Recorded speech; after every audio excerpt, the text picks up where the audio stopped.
Para, Di ba? oo. Apasa ko na lang kay tatay ng ano. Para mayroon siya pang ano sa kanyang pagluluto. Yan naman ang alutuin. Ari ang magluluto, tapos ari ang maglilinis. Ay, di pagkaganda. Ang laki, ano ho? Pili mo, sobrang laki. Talagang pag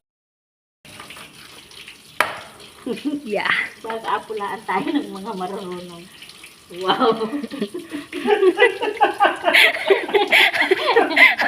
Wait lang, palagi pala sa liig, ano? Ano kaya? Kwintas pala, ano? Hindi pala, ano? Wala, hindi pa lang pagkain ito. Ano kaya? Ano, nakabidyo. Ay, Kita.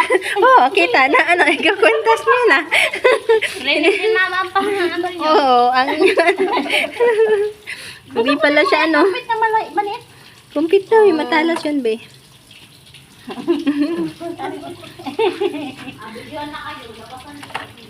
Kaya to, hindi mo kaya. Hindi marunong.